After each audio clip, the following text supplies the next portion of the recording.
ఏపీలో అధికార ప్రతిపక్ష పార్టీలు బుధవారం పోటాపోటీ కార్యక్రమాలు నిర్వహించనున్నాయి. జూన్ 4వ తేదీ ఏపీలో ఎన్నికల ఫలితాలు ప్రకటించిన రోజు. రాష్ట్రంలో అరాచక పాలనకు బుద్ధి చెప్పిన రోజు అయినందున ఈ రోజు ఉదయం సంక్రాంతి, సాయంత్రం దీపావళి సంబరాలు చేయాలని క్యాడర్కు కూటమి నేతలు పిలుపునిచ్చారు. ఈ క్రమంలో రాష్ట్ర వ్యాప్తంగా సంబరాలు చేసుకునేందుకు కూటమి నేతలు సిద్ధమయ్యారు. అలాగే ఉదయం మహిళలకు రంగవల్లికల పోటీలు నిర్వహిస్తారు.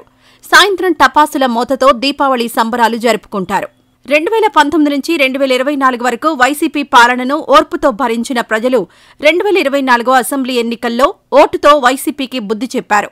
వైసీపీని ఓడించడమనే ఏకైక లక్ష్యంతో పోలింగ్ కేంద్రాలకు పోటెత్తారు. ప్రజల్లో నిగూఢంగా దాగున్న వ్యతిరేకత బద్దలైంది. అది 2024 జూన్ 4న ఎన్నికల ఫలితాలు వెల్లడైన రోజు. ఈ తీర్పును జగన్ ఇప్పటికీ జీర్ణించుకోలేకపోతున్నారని అర్థమవుతోంది. ముఖ్యమంత్రి చంద్రబాబు ఇచ్చిన హామీలు అమలు చేయకుండా మోసం చేశారంటూ వైసీపీ నేతలు విమర్శలు చేస్తున్నారు. ఏడాది కాలంలో హామీలు అమలు చేయనందున ఈ రోజు వెన్నుపోటు దినంగా వైసీపీ ప్రకటించింది. ఇవాళ రాష్ట్ర వ్యాప్తంగా నిరసన కార్యక్రమాలు చేపట్టాలని ఆ పార్టీ అధ్యక్షుడు, మాజీ సీఎం జగన్ పిలుపునిచ్చారు. కాగా 5 ఏళ్ల జగన్ పాలనకు చరమగీతం పాడి పీడ విరగడైన దినంగా కూటమి నేతలు ప్రకటించారు. ప్రజా తీర్పును శిరసావహిస్తాం, మాలో లోటుపాట్లుంటే సరిదిద్దుకుంటాం, నిర్మాణాత్మక ప్రతిపక్షంగా వ్యవహరిస్తాం, ఎన్నికల్లో ఓటమి పాలైన ఏ పార్టీ అధినేత అయినా చెప్పే మాటలివి.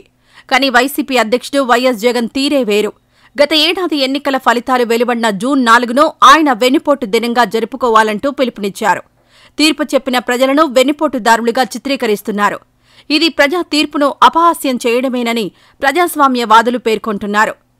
మోసం, ద్రోహం, పార్టీ ఫిరాయింపులతో ప్రభుత్వాన్ని పడదోసి అధికార పీఠాన్ని చేజిక్కించుకుంటే అది ఖచ్చితంగా వెన్నుపోటే అవుతుంది.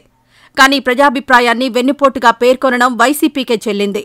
ఈ ఎన్నికల్లో ప్రజలు తిరుగులేని తీర్పు చెప్పారు. ఉమ్మడి ఆంధ్రప్రదేశ్లో కానీ, విభజిత ఆంధ్రప్రదేశ్లో కానీ గతంలో ఎన్నడూ లేని విధంగా 93% స్ట్రైక్ రేటుతో 175 స్థానాలకు 164 స్థానాల్లో కూటమి అభ్యర్థులను గెలిపించారు. దాదాపు అన్ని నియోజకవర్గాల్లో అతి భారీ మెజారిటీలు కట్టబెట్టారు. వైసీపీని 11 స్థానాలకు పరిమితం చేసి ప్రతిపక్ష హోదా కూడా దక్కకుండా చేశారు. ఇది 5 ఏళ్ల జగన్ అరాచక, నిర్బంధ పాలనపై జనమిచ్చిన తీర్పు. దీనినే జగన్ ఇప్పుడు వెన్నుపోటుగా అభివర్ణిస్తున్నారు.